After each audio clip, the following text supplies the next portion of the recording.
We gave a pretty lengthy review already last week on chapter 53 outside. So today we are planning to cover some ground and really go through the text inside. My plan is to finish it in the next couple of weeks. I just heard a pretty interesting story that the fifth Chabad Rebbe, whose name is Rabbi Shalom Dov Ber, he would teach Tanya to his child, his only child, who ended up becoming the previous Rebbe after his father passed away. His name was Rabbi Yosef Yitzchak. He was known as the Rayatz.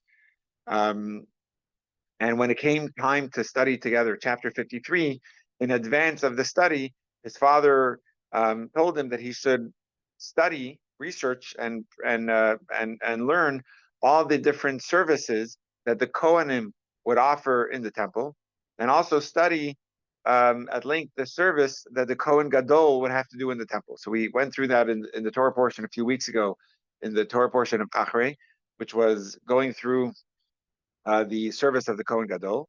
And in this section, while we won't see inside the services of the temple, what we see definitely inside is the potency of the Shekhinah happening in the temple. And nowadays, where is the Shekhinah? Where is that residing? It's residing in the Torah, in the 4 cubits of law.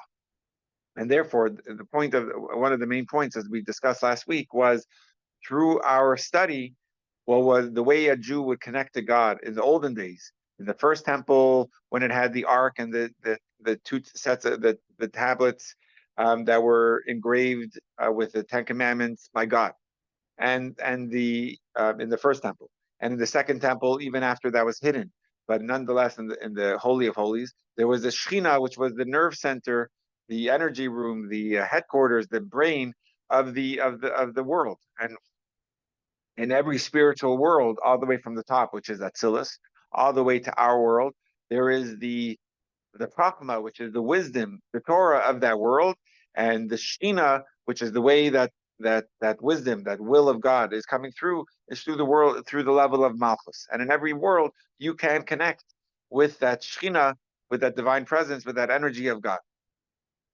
But after the temple was destroyed, that Shekhinah is where does that reside? Where can we connect?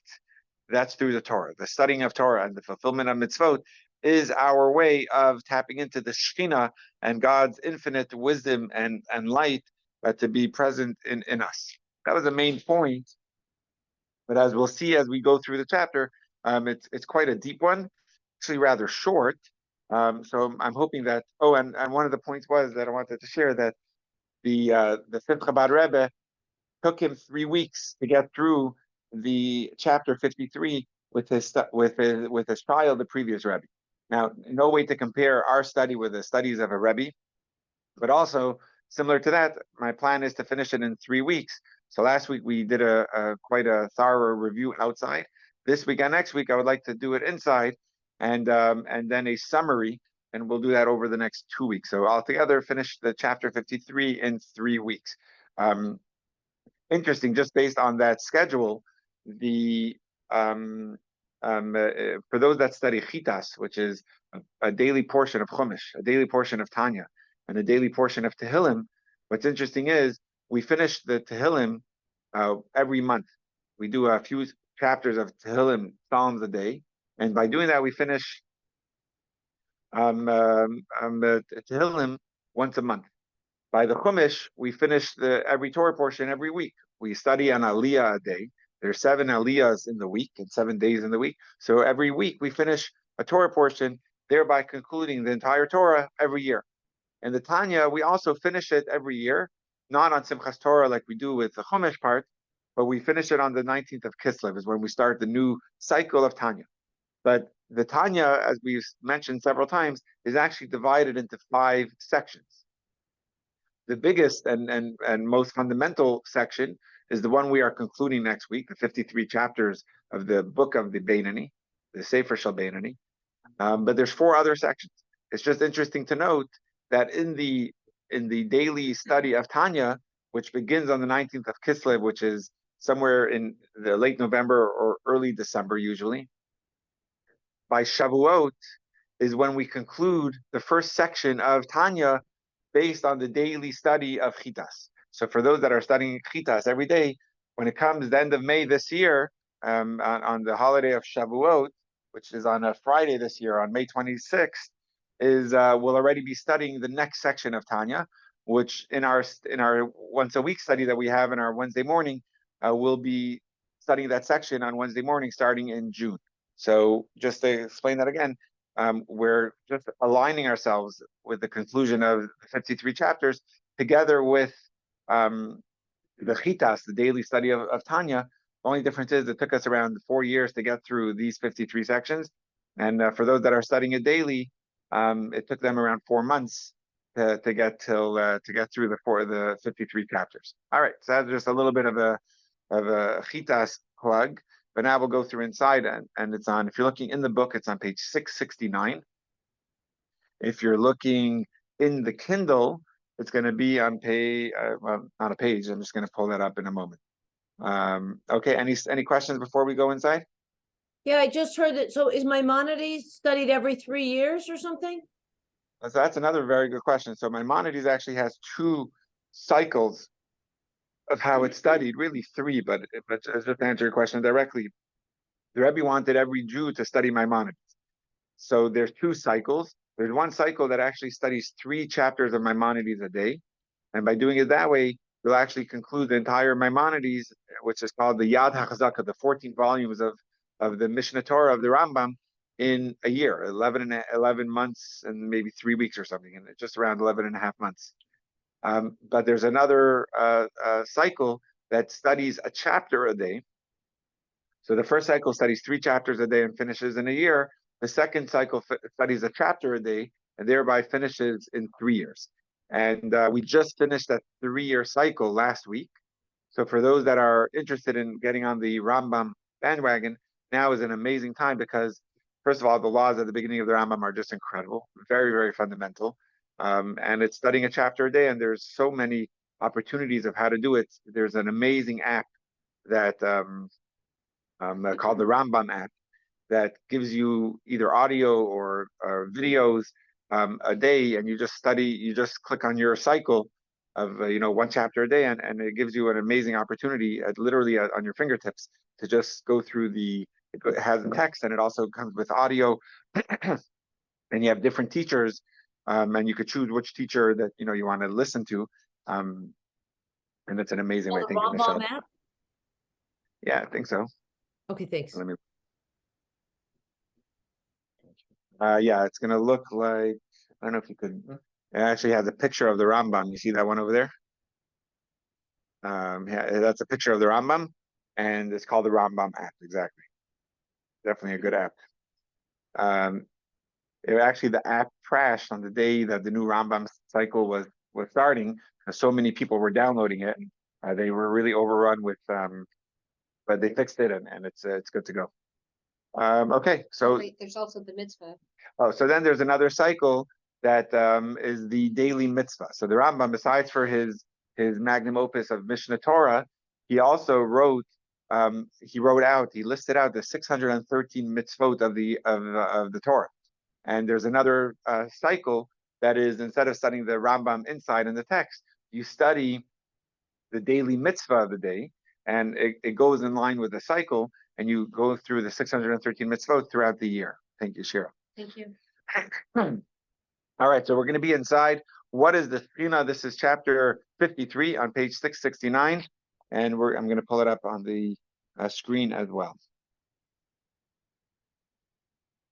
What is the Shechina? Section 1, the Shechina in the temple. So some of this I spent some time last week and a couple of weeks ago going through this. So we're going to make our way through the text inside. And again, if you have any questions on what we're learning, definitely feel free to ask. Chapter 53 completes our discussion on the concept of the Shechina, or divine presence, with which we have been occupied throughout chapters 51 and 52. Now, when the first temple existed, containing the ark and tablets in the most sacred chamber, which was known as the Holy of Holies chamber, the Shechina, which, as we learned in chapter 52, is Malchus of Atzilus. So if you remember, we studied there's 10 levels or Sefirot in each of the 4 worlds. So in the highest world, which is called Atzilus, there is the level of Malchus, which is the lowest level of that world, and that's where the Shekhinah resides. The Shekhinah of that world is in Malchus, which is the lowest level of Atzilus, which is an overt disclosure of the blessed infinite light rested there. So the Shekhinah is there, and it manifested through the Ten Commandments on the tablets. So again, God's Shekhinah, which is coming from this high world of Atzilus, the level of Malchus of Atzilus, where did it manifest itself? It manifested itself in the Ten Commandments, which was on the tablets. So we know in the Torah, it says very clearly that God is the one that engraved the letters on the first set of tablets, that the writing was the writing of God. And we're going to see that inside in a moment. So that's where the manifestation of the Shekhinah in this world took place, with more dignity and more power, with a greater, more formidable degree of disclosure than in the most sacred chambers of the spiritual world of Yetzirah and Bria. So the way the Shekhinah was present in the world of Malchus, of Atzilus, and the way that's manifested on the tablets was greater than in any other of the lower worlds. And where were those tablets housed? That was in the Holy of Holy, which was in the temple. So in chapter 53, we learned, I'm pretty sure there's some typos in this chapter, because I'm already seeing a few things. I think it's supposed to be chapter 52 or 51. Well, we learned how the Shekhinah's light was gradually dimmed as it passed down through the chain of spiritual worlds. We would expect then that upon reaching this physical world, the Shekhinah's light would be at its weakest. But counterintuitively, the Tanya tells us here that the Shekhinah shines down in this world with a greater, more formidable degree of disclosure than in the most sacred chambers, of the spiritual world. So you would think the lower the world, the dimmer the light gets. But in the chapters that we are discussing, we're saying that in this world, there's actually a greater degree. We're going to have to explain how, but that's going to be one of the themes. Why is it? Because the Shekhinah manifests in this physical world through the Ten Commandments on the tablets, which incorporate the whole Torah, which emerged from Chachma, or Chachma Yilah, which is a quote from the Zohar, that vastly transcends the manifest world. As we learned in chapter 52, the Shekhinah is in essence a disclosable energy fundamentally compatible with the created worlds. That's why Shekhinah is associated with the manifest world, which are energies which are accessible to us. Torah, on the other hand, is rooted in upper Chachma, which is an elusive, non-disclosable, and hidden energy. But since the Shekhinah shines in this world through the Torah, the tablets, the disclosure is intensified. So just to explain this in short, even though you would think that the higher the world, the more disclosure, the more Shekhinah would be present or revealed. But the truth is that it's actually could be more revealed in this world. And the reason is because it's coming through the Ten Commandments, which were on the tablets. And those are manifest in this world that has a more of a compatibility with this world. But if the Torah is non-disclosable, how is it available to us at all? How can it be manifest in this world through the tablets?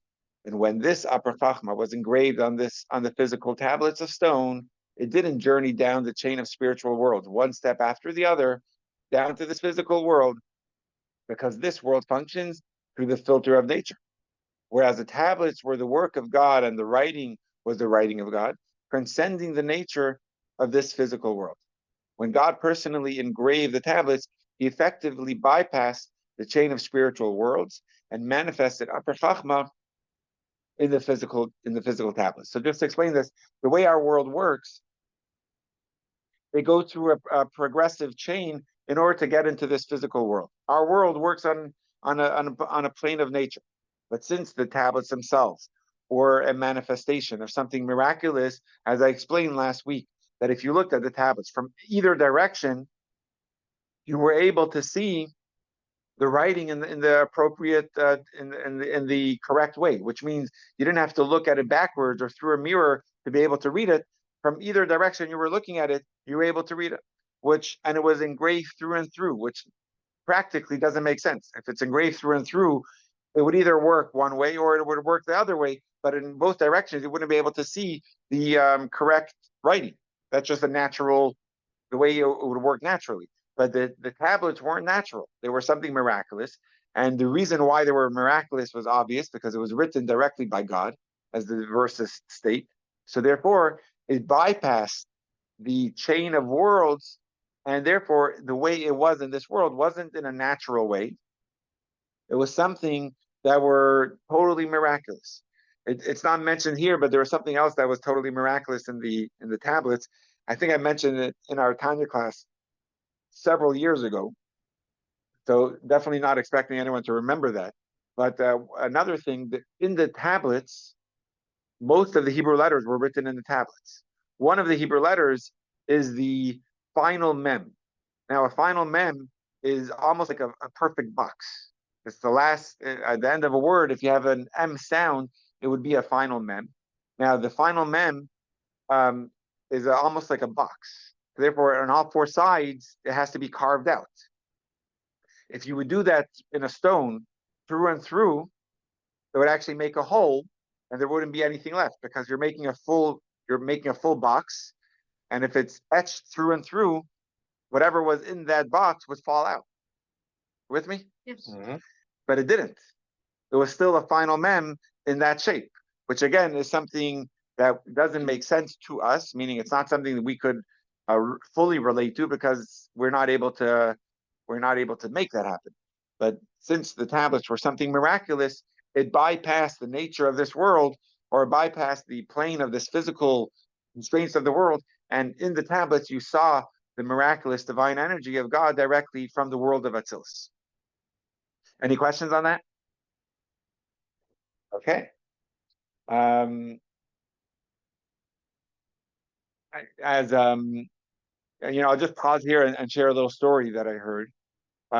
Has anyone heard of, in Hebrew, he was known as the Chayza of Lublin? All right, let's start with something easier. Anyone heard of the town Lublin? No? Oh, Yes. okay. Oh, good. Freda, do you know what country it's in? No. I Okay, just remember being referred to in a Shalom Aleichem story. Okay, cool. I'm pretty sure Lublin is in Poland, but there was a famous Hasidic master, and he was known as the seer, like the Chayza. He had this divine vision, almost like a prophet, but he was a Hasidic master that lived around 100 and closer to 200 years ago. That was in Lublin, and people from far and wide would come to seek his guidance and advice. And since he was a town that many people frequented, one of the types of people that would frequent his town and would frequent his court was what we call in Yiddish as schnorrers, collectors of funds. But they were not just any collector. They would come in batches. They would come in a storm of them would come, and in Yiddish they would be known as schnorrers. And they would stand in line and they would get charity from anyone who was in the court of this great Rebbe, and they would also ask for tzedakah from the Rebbe himself, which makes sense. And the Rebbe would give, and he had a set amount that he would give to each of these collectors. But if it was someone who was a relative that would come, and he had many cousins, then he would get a higher amount. I'm not sure exactly what it was, but he would get a higher charity amount. So this Schnorrer that came, the seer of Lublin, the Chayz of Lublin, he knew this policy of a certain amount that's given out, and if there's a family or relative, there would be more that's given. So he was proving of his relationship, how he's his DNA. This is before any 23andMe, but he was proving to the Rebbe his family tree, how they are related. And after going through a 5-minute family tree, and it was getting very detailed, it comes out that he was like a 15th cousin twice removed. So the Chayz of Lublin, it says in Yiddish, a distant relative. It doesn't count. It's too far removed to get the higher sum. and therefore he gave him the basic sum that every Knarer would get. And then it was time for the afternoon prayers, and the seer of Lublin was himself leading the prayers, Mincha.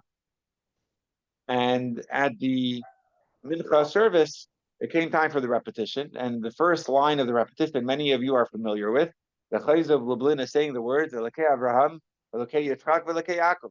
God, the God of our fathers, Abraham, the God of Isaac, and the God of Jacob.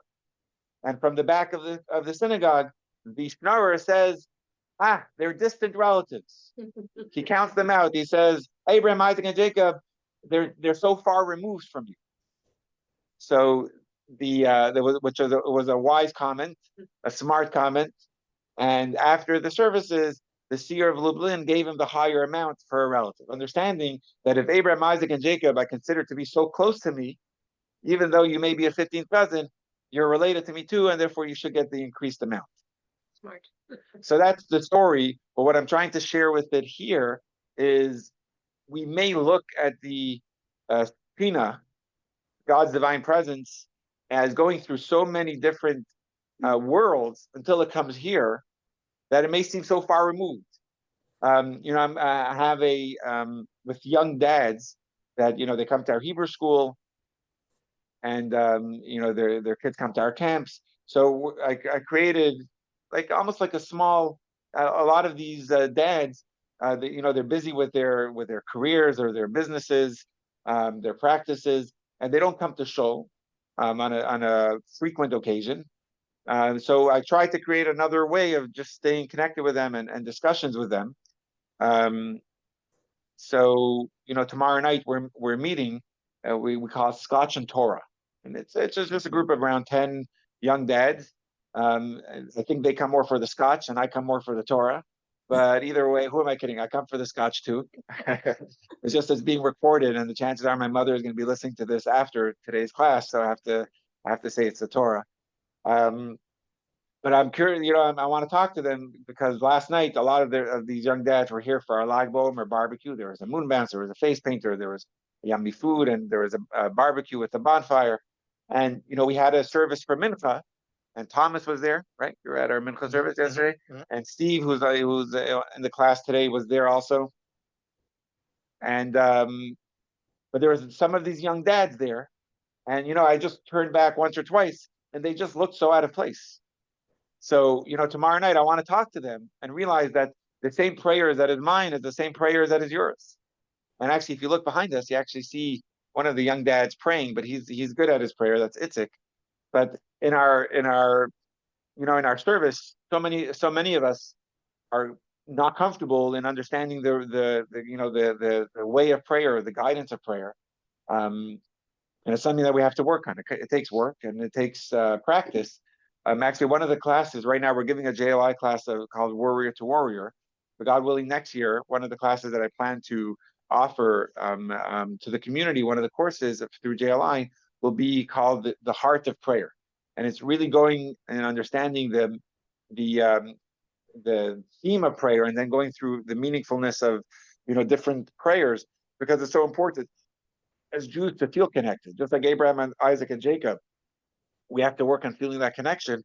The point of this chapter of Tanya, I think part of it is also to explain that the Torah and the mitzvot that we do, which is God's divine will and wisdom, is not just something that we have to look at as coming from the world of Atzilus down to the world of Bria until it gets to our world. The beauty is, like the 10 commandments etched on the stones of the tablets tell us, that it bypasses our connection with God and really our attachment to the Shekhinah, which is God's divine presence in an infinite capacity. And that will and wisdom is not something that we get watered down. It's something that we get to the highest caliber and has the highest potency. We just have to be ready to connect with God's wisdom. And the way we are able to connect is, as we mentioned several times in the past few weeks, by putting on the right gear and being able to handle it. So we don't want to water down the Shekhinah. We want to just improve our strength. And we do that by studying Torah, by mitzvot. We put on the right layers of garments to be able to handle it, to be able to appreciate it, to be able to receive it. Okay, so that's a little bit of this idea of the stones etched on.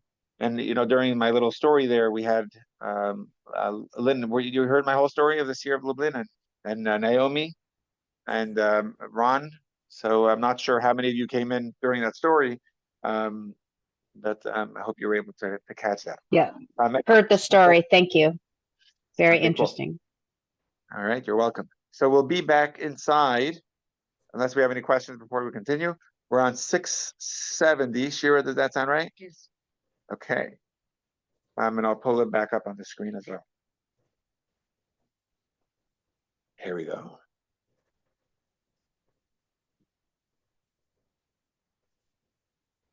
So we're just in the middle of the page on the screen, and it goes like this. The physical world, on the other hand, is under the influence of the Shekhinah, as it is enmeshed in the most sacred chamber of Asiya, from where light and energy flows to the world of Asiya, which includes this physical world. The final result of the chain descent of worlds is what we call nature. In this lowest of worlds, the world of Asiya, which is nature, is governed by the flow of divine energy, Shekhinah, which first enters the world through the most sacred chamber of Asiya, as we learned in chapter 52. So the Torah's light bypassed nature, Asiya. So while everything in this world comes through the natural order, but Torah, the light of Torah, comes in a way that bypasses Asiya. But as the Tanya will now clarify, it did not bypass all of the created worlds, just the lowest two, which is Yetzirah and Asiya, but not the highest created world, which is Beriah. So the two highest world is Silus, which is the world of emanation. Then you have the first created world, which is the world of Bria, the world of creation.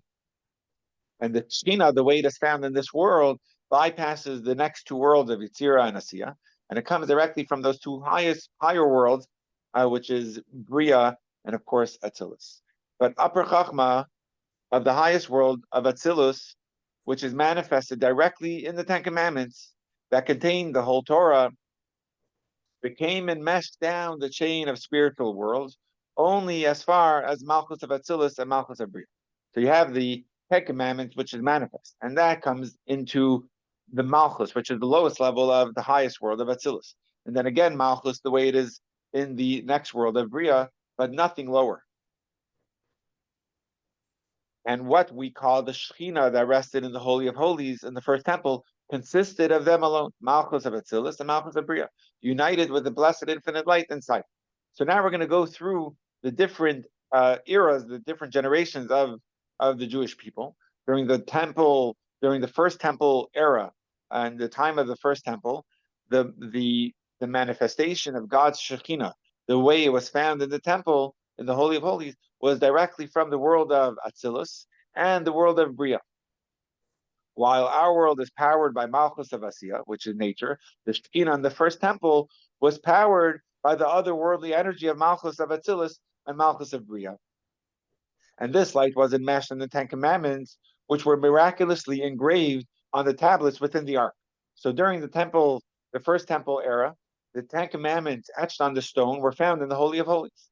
And from there, the manifestation of God's Shekhinah in the world extended or expanded, but that came from the place of the Ten Commandments, which was from the worlds of Atzilus and Bria, the Shekhinah.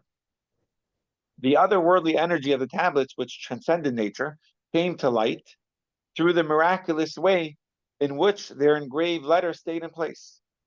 Oh, so this is actually what I was telling you before, so I didn't know they were going to put it in the English over here, but here it goes. As the Talmud teaches, the unconnected core of the hollow letters, which is the final mem.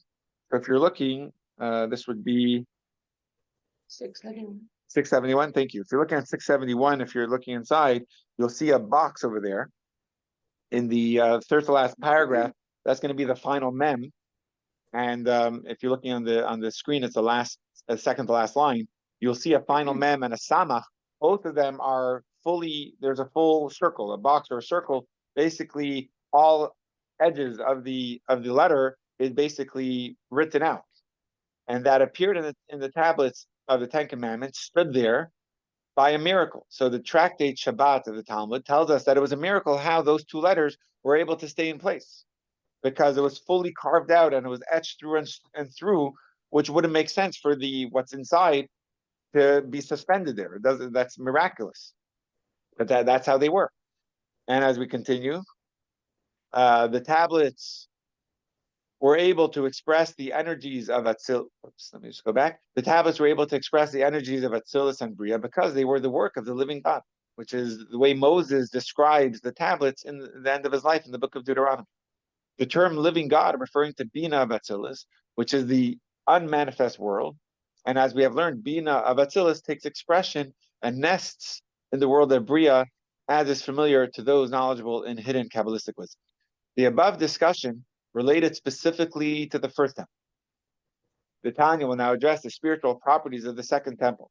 And in the second temple, where the Ark and tablets were absent, our sages of blessed memory taught that the Shekhinah did not rest there. So we know that in the second temple, which was after 70 years of exile, the exile was in Babylonia after Nebuchadnezzar, who was the king of Babylonia, exiled the Jews. Many, many, many Jews were actually killed. And many were exiled to Babylonia. Eventually, it came under Persian rule, which is where the story of Purim happened. And eventually, through Nehemiah, leader, and Ezra, the Sofer, the scribe, together with Mordechai and Daniel and several other of the prophets, the members of the Great Assembly, they led the Jewish people back to Israel. And they rebuilt the temple. But when they rebuilt the temple, the Ark of the Covenant wasn't there. It was hidden during the before the siege and before the destruction of the first temple, and it wasn't brought back in the second temple. So as a result, the Ark, which was hidden after the first temple's before the first temple's destruction, didn't come back, and that Ark housed the tablets. So the tablets weren't present in the second temple. There was no, it was missing. The Ark, the Holy of Holies was there, but it was an empty room. There was no Ark and no tablets in that room. God willing, when the third temple will be built, it will return. That will come back. But as of now, we don't have it. And during the second temple, we didn't have it either. So there was a less degree of Shekhinah present in the second temple because it was missing that the Ark of the Covenant. And in this, yeah. Couldn't you argue though that the whole holiness would be able to emanate and spread out? You're saying even where from where it's hidden, it could still expand, right? Yeah. So it's a very, was everyone able to hear Shira's question, or should I repeat that? Are you able to hear it? Perfect. Okay, good. So the question is a very good one, meaning if the Ark of the Covenant is not limited to a place, even wherever it's hidden from, it should be able to expand from there. So there was something beautiful of if I understand correctly, that it had to be that match of the Ark of the Covenant in the temple. The way it was designed by God was that while it's in the temple, it has that power. Of course, it has that power anywhere. And I never watched Indiana Jones, but wherever they find the Ark of the Covenant, there is a story of someone who tried to find it, and they kind of went crazy. But for those of us that were, many of us were actually in Hebron, right? Shira and Thomas, Lynn and Nancy and David and Naomi were there as well. So actually a good half of our class was actually with us in the Holy Land. And when we went to Hebron, there was this big plaque with pictures and explaining the history, the modern history of the place of Hebron. How there were Jews that actually tried to, when they wanted to go down, there was a hole in the cave of Machpelah that they wanted to send people through in order to see what was happening down there. And they even sent down a girl that was able to fit. Did you guys read that on the story on the wall? No, but you talked about it. I spoke about it. So anyway, so I think if I'm not mistaken, there's a similar story of a person who tried to find the location of the Ark of the Covenant, but I don't think they ever, I don't know what happened to those people. But the point is that the way it was in the temple was where that power, the way God willed the power to come forth, but it was hidden for a specific reason that it shouldn't be able to expand from there. Of course, we still derive holiness from it, but not in the manifest way, the way it was in the temple. We know that the windows of the temple were designed differently than the windows of any other house in the olden days. In Hebrew, the terms were shkufim va'atumim, which that might actually be Aramaic, I'm not sure. But the point was that in most homes, the outside was narrower and the inside of the window they were built out of stone, so it was much thicker, and the windowsills were thicker, and the inside was much broader in order to expand the light inward. But in the temple, the inside was narrower and the outside was broader, because the point was that the light actually emanated from the temple into the world. From the menorah and obviously from the Ark of the Covenant, it would go from the Ark of the Covenant through the temple into the world. And when the Ark was hidden, that level of Shekhinah was lacking the way it was in the first temple. Answers your question, Shira? Yes, thank you.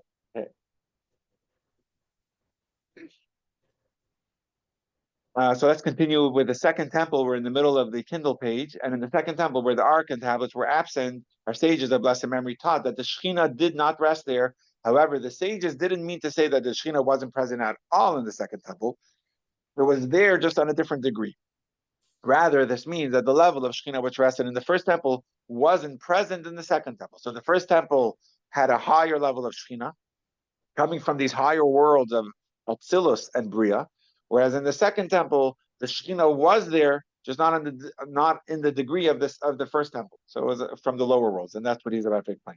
In other words, the Shekhinah's presence in the second temple didn't bypass the chain of worlds like it did in the first temple, as we discussed above. So it went through the chain and it came from a lower world. Rather, in the second temple, the Shekhinah did rest, but it first passed through the chain of worlds, with Malchus of Atzilus first expressing itself in Malchus of Bria, and then Malchus of Bria expressing itself in Malchus of Yetzirah, and then Malchus of Yetzirah expressing itself in the most sacred chamber of Asiya, and the most sacred chamber of Asiya then expressed itself in the Holy of Holies in the physical temple. And there the Shekhinah rested, which was not the same level of Shekhinah as in the first temple, but Malchus of Yetzirah enmeshed in the most sacred chamber of Asiya. Unlike the rest of the world, which only has a direct revelation of Malchus of Asiya, the second temple was superior in that it manifested Malchus of Yetzirah enmeshed in the most sacred chamber of Asiya. And because of this revelation, not found anywhere else on the earth, no person was allowed to enter there except the high priest of the Day of Atonement. We're going to continue inside. I just want to pause here for a second and explain this last line. It's just, I was curious to see if anyone would have that question. We know that the rule is that the Kohen Gadol was the only person allowed to go into the Holy of Holies. It was on once a year on Yom Kippur, and no one else was able to go in. In fact, now let me just take off the screen for a second. In fact, every year when the Kohen Gadol would enter, they would actually put a chain on his foot, because the worry was that if he dies from the overwhelming holiness that if he's not worthy of, he would die. And if he dies, no one's able to get him, because it has to be a Kohen Gadol that goes in. So they would actually put a chain around his foot so that if he doesn't make it out, they could pull him out, which is crazy to think of just how potent the power was in the Holy of Holies. But studying this section of the chapter, it makes sense. It was Atzilus found in this world. We know by the... They have to use the chain? Did anybody die in there? So unfortunately, yes. During especially the time of the Second Temple, there was different stages of the Second Temple. The Second Temple was 420 years long. During the opening part of that Second Temple, things were incredible. The holiness of the Kohen Gadol was amazing. One of the great Kohens was a person by the name of Yochanan Kohen Gadol. He was a Kohen Gadol, if I'm not mistaken, for 80 years. But what happened, and then there was a great Kohen Gadol, his name was Shimon the Tzaddik, he was known as, Shimon HaTzaddik. And he was, if I'm not mistaken, the Kohen Gadol for 40 years. So during that first time of the temple, the Second Temple, it was incredible, the Kohanim we had. But from this, if I would divide it into two sections, unfortunately, during the second section of the Second Temple, during the later section, there was corruption that was getting more and more. And what happened is when the Maccabees won the war with the Greeks, they were not from the tribe of the Kohens. They were not from the tribe of Levi. The Maccabees were from another of the tribes. So what they wanted was, the opposite. Matisyahu, the Kohen Gadol, they were from that tribe, but they wanted to be the kings as well, because they won the war and they ended up starting to become the kings. Now we know the kings were not from the tribe of the Cohen; they weren't allowed to be the kings. So there started to be this corruption where even people from the Hashmonaim, from the Maccabee descendants, they would buy their way into having the rights to be the Cohen Gadol, even if they were not worthy. Kind of like Korach. Yeah, so exactly, it was they had the money exactly, and from there they bought their way in. And unfortunately, after the Greeks were left, the Romans started taking over, and they were the governing rule of Israel, and therefore they would have to give the stamp of approval of who the Kohen Gadol would be. So it came the time where people, Jews, were bribing their way in to the Romans to allow themselves to be the Kohen Gadol. It's unfortunate, and it ended up leading to the disaster and the temple's destruction. But there was corruption over there at the end of the second temple. What was I getting into? How do we talk about? Oh, so the chain. Thank you, Shira. So there was people that were not worthy, and it was an annual cycle of a person would go in, the Kohen Gadol at the time, who was not worthy, and he wouldn't make it out. And it's just the way it was. There was a time actually, like I mentioned to you, Shimon, the tzaddik, he went in, if I'm not mistaken, it was 40 years, and he was the incredible Kohen Gadol. And you know what, Nancy, Nancy, I don't know where Nancy went, but for those that have the Pirkei Avot that I recommended in our weekly email a few weeks ago, it has a story of Shimon tzaddik. He was the Kohen Gadol, if I'm not mistaken, 40 years. And 1 year he left the Holy of Holies saying that I'm not going to live through the year. And they asked him why, and he said, because every year when I go into the Holy of Holies, I see a person dressed in white, meaning he had a vision of a person dressed in white. But this year he was dressed in black. So the past 39 years he was dressed in white when I saw him. This year he was dressed in black, and therefore I have a feeling that I'm not going to make it through the year. And that's what happened. He passed away that year. You know, this a little more of this of the spiritual meaning of that is, as a Kohen Gadol, we know that the Kohanim had the unique ability of always seeing the good in another. That's why when it came to the time of labeling someone as a Metzora, as a leper, spiritual skin condition, it had to be diagnosed by a Kohen because they have that spiritual capacity to see to say things with kindness and to see the good in another. That's why a Kohen is born with that trait. Like it says, Aaron, who was the Kohen Gadol, he was Oev Shalom and Rodef Shalom. He was would pursue truth and he loved truth. Sorry, he pursued peace and he loved peace. He was a man of love, a man of kindness. So Shimon, even in the time when the Jewish people were not living their best Jewish life, he always saw the good in another. He always saw white. He always saw cleanliness. But 1 year he saw black wasn't a reflection of the others, it was a reflection of himself. He was seeing darkness instead of the light that he would see in another. He saw his perception of others was a darker, dimmer perception, and that's where he knew that he's not worthy of being the Kohen Gadol anymore. Anyway, Rabbi, what's the reference for that in Pirkei Avot? I'd love to find that. So if you look, it's actually in the opening chapter, the second mission. It says Shimon HaTzadik Haya Meshirei Knesset Agdela. It talks about Shimon HaTzadik, and he gives advice in literally the opening chapter, second Mishnah, or first Mishnah. It's like all the way at the beginning. It'll tell you the life story of Shimon HaTzadik. It doesn't tell you the deeper Hasidic dimension of why he knew that he's not going to live through the year. But it says that he was a Kohen Gadol for a certain amount of years, and he passed away that year. Thank you. If it does, I could find, if you want, the deeper meaning that's not mentioned there. I could tell you, where else to look if you text me or email me after the class. Okay, so the point over here is that during the Second Temple era, the holiness was on a much lower level. There was not even an ark over there. So the question that Alter Rebbe is answering here is, then wait a minute, if there was no Ark of the Covenant there, why could no one else besides for the Kohen Gadol make it into the temple, make it into the Holy of Holies. There was no ark over there. What was the holiness that was there? Why would people die if they would go in unworthy?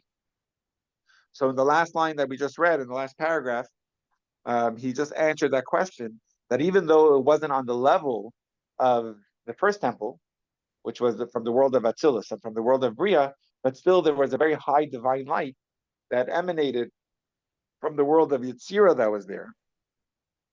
And that enmeshed into the Holy of Holies in our world, in the world of Asiya. And therefore no one was able to go in there. I hope that little explanation made it clearer. But we'll continue now with section 2. And it goes like this. Let's share the screen again. Section 2, the Shekhinah's presence nowadays. So this is an important section where we went through what happened during the first temple and second temple times with the Ark of the Covenant and the tablets and the level and power of Shekhinah that was present. But what about nowadays when we don't have a temple at all? So that will be section 2. The Tanya continues to discuss the presence of the Shekhinah on earth after the destruction of the second temple. And after the second temple was destroyed, the presence of the Shekhinah on earth has persisted, as the Talmud states, the Blessed Holy One has no other place in his world other than the 4 cubits of Jewish law alone. In Hebrew, the terms are Daled Amot Shal Halach.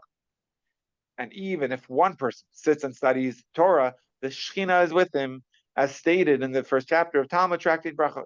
The Tanya now clarifies the meaning of these statements. What does it mean that a person studying law, a person studying Torah, has the Shekhinah with him?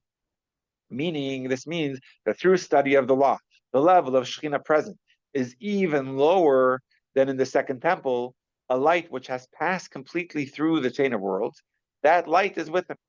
Malchus of Atzilus, first enmeshing itself in Malchus of Bria, then in Malchus of Yetzirah, all the way down to Malchus of Asiya. In the first temple, the Shekhinah's light significantly bypassed the worlds. In the second temple, the Shekhinah's light, which was Malchus of Yetzirah, enmeshed in the most sacred chamber of Asiya, was still higher than the divine light present in this world, Malchus of Asiya. But the Shekhinah present when the law is studied and observed in the current era is essentially the same level of divine light as is present in the physical world. Only, as we have learned, the world receives its divine light through the garment of Klipas Noiga, whereas when the Shekhinah shines, it does so directly. We'll skip that parentheses explanation for now, but let's get to the point of what the Alter Rebbe is saying. Why must the Shekhinah manifest itself through the Malchus of Asiya? The Tanya explains, because virtually all of the 630 commandments of the Torah are practical mitzvot. Since most Torah activity occurs in the sphere of action, for the Shekhinah to be present in the 4 cubits of the law, it must manifest through the spiritual energy which powers the world of action, which is Malchus of Asiya. And even mitzvot which do not involve action, but rather require speech and thought, such as Torah study, grace after meals, reading the Shema and prayer, those are not action-based. Most of the mitzvot we do are action-based. Giving charity, lighting Shabbat candles, eating kosher, all those are action-based mitzvahs. But then you have mitzvahs that are in the mind and mitzvahs that are in the speech.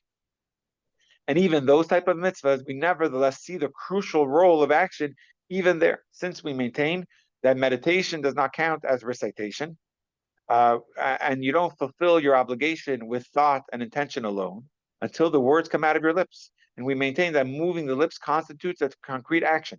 So just to explain this, the direction in which the Tanya is going is that in the first 2 temples, the level of Shekhinah came from a higher world, either from Atzilus and Bria in the first temple, Yetzirah enmeshed into the highest level of Asiya in the second temple.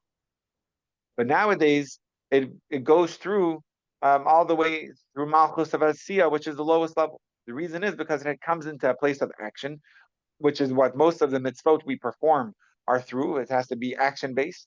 And he says even mitzvahs that are mindfulness in the thought, or mitzvahs that are speech-based, like prayer and Shema, nonetheless, we know that if a person thinks the prayer and doesn't move their lips, it's questionable if it counts, right? They have to move their lips, even if they're not being so verbal and audible, but as long as they move their lips, it counts. So we see that it has to be brought out in some form of action.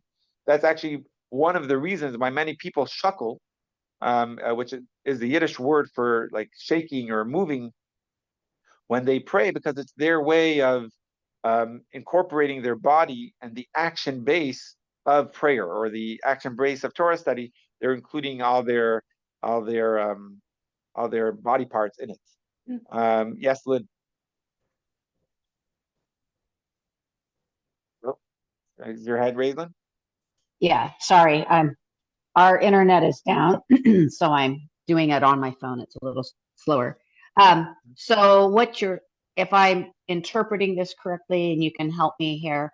So really, the light of Hashem is to shine through our lives as we're doing the mitzvot, and then through that, people see we're giving honor and kavod to Hashem. Is that correct? So that people will see our light, the light of Hashem. It's not our light. We're a vehicle, or we're a vessel. Am I understanding that properly? Absolutely. One of the main points, I think we're going to get there soon, is also that through our Torah study, that is the vehicle of how we are connecting ourselves to Hashem, where in the olden days, the vehicle was by either visiting the temple, or the nervous system, the energy, the brain, the headquarters was through the temple, and from there it expanded to the world.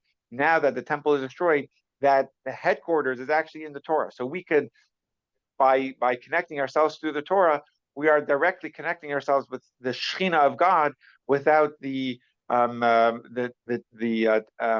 of Holies or the Ark of the Covenant being the medium of that connection. Now we have that connection that is found in the Torah itself. That's also going to be a main point. All right, so we're going to try to finish this section, and that way next week we could finish the Tanya inside. So it should be pulling up on the screen. We're all the way at the bottom of the Kindle page. And Cheryl, where is that? That's on 674, right? 675? The Talmud. I think we're on my book at 674. The information. We jumped ahead, maybe. Okay. That's fine. 674 in the middle. The Talmud cited above refers to the Shekhinah being present in the 4 cubits of Jewish law.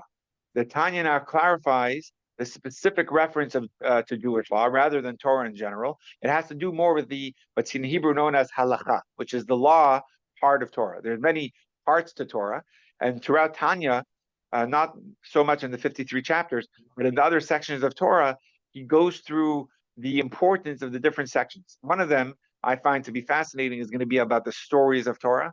Many people look at stories of the Torah. In the Talmud, there's many stories, and many people look at the stories as just, children's stories. But there's an entire volume that's known as Ein Yaakov that takes those agadaic and stories, parts of the Talmud, and actually has incredible significance. Over here, the Tanya will be focusing on the law part of the Torah, which is actually the quote from the Talmud that we just mentioned, and he goes like this: Jewish law refers to the 613 mitzvot of the Torah, together with the 7 rabbinic mitzvot, totaling 620, which is the numerical value of the word keter, or crown. And in Kabbalah, keser is the blessed divine will. Let's just explain this a little bit. The word, just a couple of interesting things. Since in 2 weeks we'll be celebrating the holiday of Shavuot, it's important to note that the 10 Commandments, which we read on Shavuot, which is what God gave us on Sinai, is comprised of 620 words. And I find that amazing because it represents the 620 mitzvot that we do. Really, there are 613. But if you add the 7 rabbinic laws, that many of us are more familiar with those rabbinic laws than we are with the 613 biblical laws. One of them is washing our hands before Hamotzi. One of them is reading the Megillah on Purim. Another one of them is lighting the menorah on Hanukkah. Those are all rabbinic laws. The blessings that we say, besides for the grace after meals, that's a biblical one. But all the other blessings we say before we drink or before we eat or before anything else, those are actually rabbinic in nature. The rabbis are the one that said we should make a blessing. So together, the 7 rabbinic mitzvahs, if you add those to the 613 biblical, you have 620. The power of that is the Hebrew word for crown is keter, which is comprised of 3 letters, a kaf, a taf, and a resh. A kaf equals 20, a taf equals 400, and a resh equals 200. Together, it's 620. The keter is the part of us. If anyone watched the coronation in the United Kingdom on last, I guess no, you didn't watch it, but you would have watched a recording because it was on Shabbos, and it was like I think like probably 3 a.m. over here. YouTube. So exactly, it's going to be a recording. But the crown goes on the head, so which means there's the heart, then you have the brain, and then you have the crown that goes above it. So that's the willpower that is even beyond the thinking and the cognitive ability of our human psyche. So the keter is the will of the king, over here referring to God, the crown of the king, which is the 620 total mitzvahs that we do are the will of God. You see how that connection works with the keter, the crown being the will, and the 620 mitzvot, both biblical and rabbinic, are representing the will of God. So when we do, when we study the law, which are he's referring over here to the actual mitzvot, the 620.